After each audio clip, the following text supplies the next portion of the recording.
नमस्कार साथियों।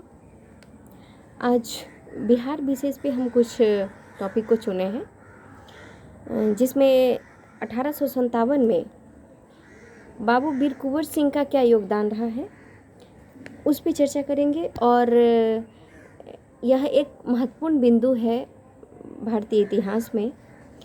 जो व्यक्ति बिहार से बिलोंग करते हैं और जो बिहार पीसीएस का भी प्रिपरेशन कर रहे हैं या फिर जो भी पीसीएस परीक्षाओं का जो भी स्टेट वाइज प्रिपरेशन कर रहे हैं, सभी में ये महत्वपूर्ण योगदान महत्वपूर्ण है परीक्षा के दृष्टिकोण से। तो आइए बात करते हैं कि 1857 ईस्वी की क्रांति में बाबू वीर कुंवर सिंह का क्या योगदान रहा। यह बिहार का लाल था और भारत की स्वतंत्रता के प्रथम संग्राम के नायकों में बाबू वीर कुंवर सिंह का विशिष्ट स्थान है। उस समय देश गुलामी की जंजीरों में जकड़ा हुआ था। अंग्रेज साम दाम दंड और भेद की नीति को अपनाते हुए भारत पर अपनी पकड़ को मजबूत बनाने में लगे हुए थे। उनकी एक ही मंशा थी, किसी भी तरह भारत की स्थापित शासन व्यवस्था को तबाह करते हुए ज़्यादा से ज़्यादा क्षेत्रों पर अपना शासन स्थापित करना, ताकि उनकी व्यापारिक स्वच्छंदता बढ़ती जाए और सोने की चिड़िया कही जाने वाली इस भारत भूमि की अपनी मर्जी से लूट सके। सन 1857 में विद्रोह की शुरुआत हुई। मंगल पांडे, रानी लक्ष्मीबाई और तात्या टोपे ने मेरठ, झांसी और कानपुर में मोर्चा खोला। लगे हाथ बहादुर शाह जफर ने दिल्ली में अंग्रेजी हुकूमत मानने से इनकार करते हुए आज़ादी की उद्घोषणा कर दी। बिहार में प्रथम स्वतंत्रता संग्राम के सिपाहियों का नेतृत्व बाबू कुंवर सिंह के हाथों में आया, जो भोजपुर जिले के थे। बाबू कुंवर सिंह का जन्म 1777 ईस्वी में हुआ था। इस तरह 80 वर्ष की आयु में उन्होंने उस साम्राज्य के नुमाइंदों से लोहा लिया जिसका सूरज कभी अस्त ही नहीं होता था। बाबू कुंवर सिंह के पिताजी साहबजादा सिंह मालवा के राजा भोज के वंशजों में से एक थे और उनके पास एक बड़ी जमींदारी थी। अंग्रेजों की हड़प नीति के चलते उनकी जमींदारी जाती रही। पूरे परिवार में अंग्रेजों के लिए वैमनस्य का भाव आया। बाबू कुंवर सिंह के अलावा उनके छोटे भाई अमर सिंह ने भी प्रथम स्वतंत्रता संग्राम में हिस्सा लिया। 1857 का विद्रोह प्रारंभ होने के बाद ब्रिटिशों में एक भय का वातावरण उत्पन्न हुआ। विलियम टेलर, जो कि तत्कालीन पटना का कमिश्नर था, कुंवर सिंह को संदेह की दृष्टि से देखता था। टेलर ने कुंवर सिंह को पटना आकर मिलने का आमंत्रण दिया, लेकिन मोहम्मद हुसैन और मौलवी अब्दुल्लाह के साथ हुए विश्वासघात के कारण उन्होंने टेलर के आमंत्रण को ठुकरा दिया। इसी बीच 25 जुलाई 1857 को दानापुर के 3 रेजिमेंट के सैनिकों ने विद्रोह करते हुए शाहाबाद जिले में प्रवेश किया, तो कुंवर सिंह ने 4000 सैनिकों की सहायता से ब्रिटिश सत्ता की चुनौती देने की कोशिश की। कुंवर सिंह को आशंका थी कि विद्रोह भड़क सकता है, इसलिए उन्होंने अपने दुर्ग की मरम्मत करवाई तथा अपने दुर्ग में बंदूकें एवं गोला बारूद बनाने का एक कारखाना भी स्थापित करवाया। शीघ्र ही सैनिकों की संख्या बढ़कर 10,000 हो गई। इस विद्रोह में कुंवर सिंह के प्रमुख सहयोगियों में उनके भाई अमर सिंह, भतीजे हरकिशन सिंह, रथभंजन सिंह, निशान सिंह एवं शाहाबाद जिले के 4 जमींदार शामिल थे। अपने सैनिकों के सहयोग से कुंवर सिंह ने संघर्ष की शुरुआत तो कर दी। सैनिकों द्वारा अपने प्रयास में तो आरा को मुक्त नहीं कराया जा सका, लेकिन दूसरे प्रयास में आरा पर अधिकार कर लिया गया और स्वतंत्र सरकार की घोषणा करते हुए उन्होंने स्वयं को इस क्षेत्र का शासक घोषित कर दिया। यह विद्रोह इस मायने में विलक्षण या अनोखा कहिएगा, अनोखा रहा कि विद्रोहियों ने अनुशासन को बनाए रखा और किसी भी यूरोपीय को हत्या नहीं की। इस घटना से पूरी हुकूमत सकते में आ गई और 500 यूरोपियन और हिंदुस्तानी फौजी मिलकर फौजों के साथ दानापुर से कैप्टन डेनवर सहायता के लिए आरा पहुंचा, जहां 29 से 30 जुलाई को भीषण लड़ाई हुई। लेकिन कुंवर सिंह ने अपने युद्ध कौशल के जरिए डेनवर को करारी शिकस्त दी। इस युद्ध में कुंवर सिंह ने छापामार युद्ध कला का इस्तेमाल किया। ऐसा माना जाता है कि उस दौर में कुंवर सिंह और तात्या टोपे दोनों ही इस युद्ध कला में महारत हासिल थी। कुंवर सिंह की इस जीत की खुशी में वहाँ की आम जनता ने भी भाग लिया। इस पराजय के बाद ब्रिटिश अधिकारी घबरा गए। मेजर आयर ने प्रधान सेनापति को तार द्वारा आरा अभियान के परिणाम के बारे में बहुत शोकपूर्वक बताया तथा यह शंका भी जताई कि कुंवर सिंह पटना पर आक्रमण कर सकता है। फलतः सोन नदी पर सभी नावों को उसने अपने अधिकार में ले लिया। इसी बीच इलाहाबाद की ओर प्रस्थान कर रही मेजर बिसेंट आयर की सेना को आरा पर आक्रमण करना पड़ा। कुंवर सिंह के साथ 2 से 3 अगस्त को घमासान युद्ध हुआ। इस युद्ध में तोपों ने एक बड़ा फर्क पैदा किया। फलतः कुंवर सिंह की स्थिति कमजोर पड़ने लगी। गुरिल्ला युद्ध का सहारा लेने के बावजूद आरा के साथ साथ जगदीशपुर भी अंग्रेजों के अधिकार में आ गया। यद्यपि इस युद्ध में कुंवर सिंह को आरा छोड़ना पड़ा, लेकिन उन्होंने अपना साहस नहीं छोड़ा। मेजर आयर द्वारा उनका पीछा किया गया, उनका महल तक जला दिया गया, लेकिन तमाम कोशिशों के बावजूद कुंवर सिंह मेजर आयर के हाथ नहीं आए। कुंवर सिंह अब छापामार हमले कर अब अंग्रेजों को परेशान करने लगे। कुंवर सिंह ने पश्चिमी बिहार के जंगलों में सोन नदी के किनारे अपना स्थायी डेरा जमाया और छापामार हमले के जरिए अंग्रेजों की नाक में दम कर दिया। अपने प्रभावी खुफिया तंत्र की बदौलत उन्होंने लगभग 6 महीनों तक यह स्थिति बनाए रखी और इस दौरान उन्होंने अपने सैन्य संगठनों को भी मजबूत बनाने का हर संभव प्रयास किया।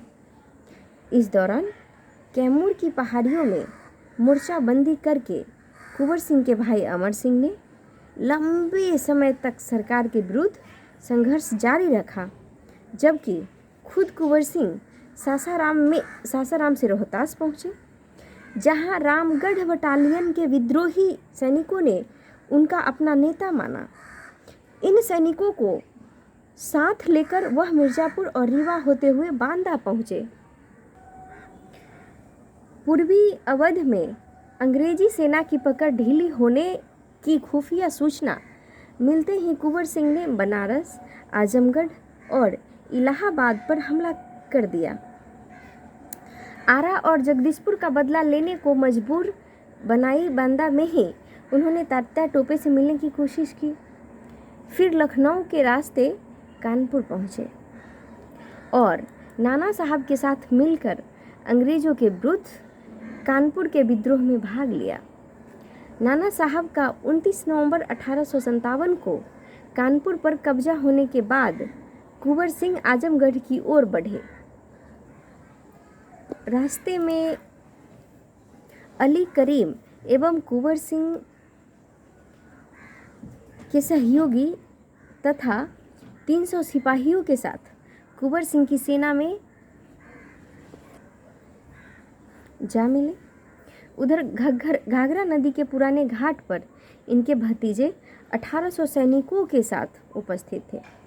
कंपनी के अधिकारियों द्वारा कुंवर सिंह को आगे बढ़ने से रोकने की भरपूर कोशिश की गई। उनकी गिरफ्तारी के लिए 10,000 का इनाम भी रखा गया, लेकिन आजमगढ़ से पूर्व अतरौलिया में उनके अन्य सभी साथी भी आ मिले।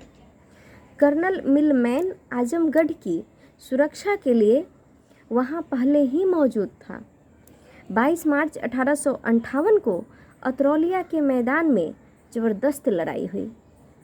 इस युद्ध में कुंवर सिंह के रण कौशल के सामने मिलमैन की सेना टिक नहीं सकी और कुंवर सिंह की सेना को विजय प्राप्त हुई।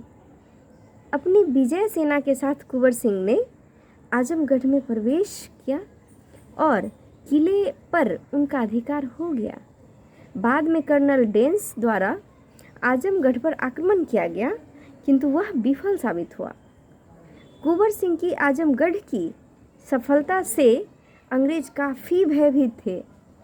तत्कालीन गवर्नर जनरल लॉर्ड कैनिंग ने कुंवर सिंह के विरुद्ध कड़ी सैन्य कार्रवाई करने का आदेश दिया। परिणाम स्वरूप ब्रिटिश सैनिकों का दबाव उन पर बढ़ने लगा। लखनऊ से लोगाड और इलाहाबाद से लॉर्ड काके ने अपनी अपनी सेना के साथ आजमगढ़ की ओर प्रस्थान किया। कुंवर सिंह को इस बात की भनक पहले ही लग गई। फलतः उन्होंने तुरंत आजमगढ़ छोड़ देने का निर्णय किया। उन्होंने अपनी कूटनीतिक दूरदर्शिता का परिचय देते हुए अपनी सेना को 2 टुकड़ों में बांट दिया। इस प्रकार हम देखते हैं कि सेना की एक टुकड़ी के साथ वे गाजीपुर की तरफ बढ़े और दूसरी टुकड़ी को आजमगढ़ में ही रोक दिया गया। उनका मुख्य उद्देश्य जगदीशपुर लौटना था।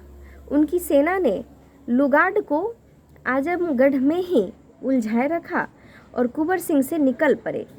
भीषण संघर्ष के बाद लोगाड ने आजमगढ़ के किले पर विजय तो प्राप्त कर ली, किंतु कुंवर सिंह उनके हाथ नहीं आए। लोगाड द्वारा डगलस को कुंवर सिंह के पीछे लगाया गया। कुंवर सिंह को पकड़वाने के लिए अंग्रेजों द्वारा 25,000 के पुरस्कार की घोषणा की गई। डगलस ने 17 अप्रैल 1858 को आक्रमण कर दिया, लेकिन कुंवर सिंह की रण कौशल और सूझबूझ के कारण उनको मुंह की खानी पड़ी। कुंवर सिंह 20 अप्रैल 1858 को गाजीपुर के मन्नाहार गांव पहुंच गए। गांव के लोगों द्वारा उनका स्वागत एक विजेता के रूप में किया गया और उनकी सेना को गंगा नदी पार करवाने के लिए गांव के लोगों ने बड़ी संख्या में नौका की व्यवस्था की। लेकिन इसी बीच डगलस का आक्रमण हो गया और उसे दोबारा मुंह की खानी पड़ी। किंतु इस युद्ध में कुंवर सिंह स्वयं भी घायल हो गए और इसी घायल अवस्था में उन्होंने गंगा नदी को पार किया।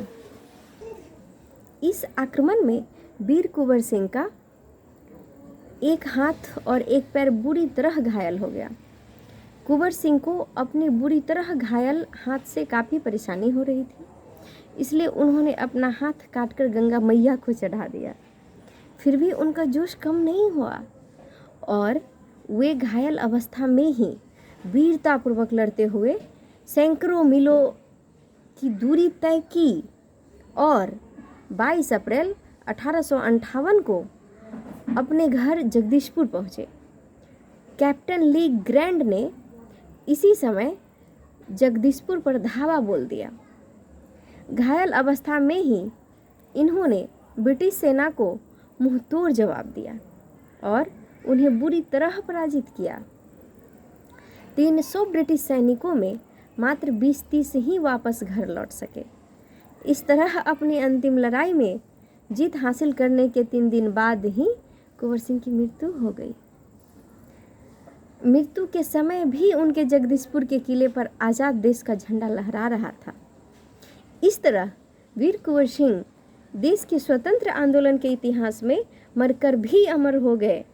उनमें विद्यमान त्याग, बलिदान और दूरदर्शिता और राष्ट्रीयता की भावना ने देश के अन्य स्वतंत्रता सेनानियों के लिए प्रेरणा स्रोत का काम किया। अब हम सीधी तौर पे बात करें या वीर कुंवर सिंह की भूमिकाओं का मूल्यांकन करें तो 2-4 शब्द में कर सकते हैं। यह स्पष्ट है कि 1857 के विद्रोह में कुंवर सिंह ने न केवल दिशाहीन विद्रोही सैनिकों को नेतृत्व प्रदान कर एकता के सूत्र में आबद्ध करने का प्रयास किया, बल्कि ब्रिटिश सत्ता का संगठित प्रतिरोध करते हुए उन्होंने बिहार के विद्रोह को क्षेत्रीय दायरे से बाहर निकालने का भी प्रयास किया। कुंवर सिंह के नेतृत्व में और युद्ध कौशल को सफल इस रूप में भी माना जा सकता है कि कई बार अंग्रेजों के साथ उन्होंने शिकस्त तो मिली, लेकिन इसके बावजूद भी अंग्रेज उन्हें पकड़ पाने में असफल रहे और इस क्रम में कई बार उन्हें ब्रिटिशों को कुंवर सिंह के हाथों हार का सामना भी करना पड़ा। इतिहास में पहली बार देखने को मिलता है कि 80 साल के वीर कुंवर सिंह जैसे किसी व्यक्ति ने युवा जोश के साथ अपने बूढ़े हाथ में तलवार लेकर साम्राज्यवाद को चुनौती तो दी और जुलाई 1857 से अप्रैल 1858 के बीच महज 9 माह में 15 भयानक लड़ाइयाँ लड़ी। 1857 के विद्रोही नेताओं में वीर कुंवर सिंह जैसे युद्ध कलाओं में निपुण ऐसा कोई अन्य नेता शायद ही देखने को मिलता हो, वो भी इतने वृद्ध आयु में। शिवाजी के बाद वह पहले ऐसे भारतीय योद्धा थे जो गुरिल्ला युद्ध में इतने निपुण और धन के अभाव के बावजूद भी उन्होंने युद्ध कौशल दिखाया और सब तरह से संपन्न अंग्रेजों की छक्के छुड़ाए। वह सही मायने में अद्भुत था। निश्चित रूप से बिहार के स्वतंत्रता संग्राम के वीरों में बाबू वीर कुंवर सिंह का नाम हमेशा अग्रणी रहेगा और लोगों को इनसे प्रेरणा मिलती रहेगी। जय हिंद।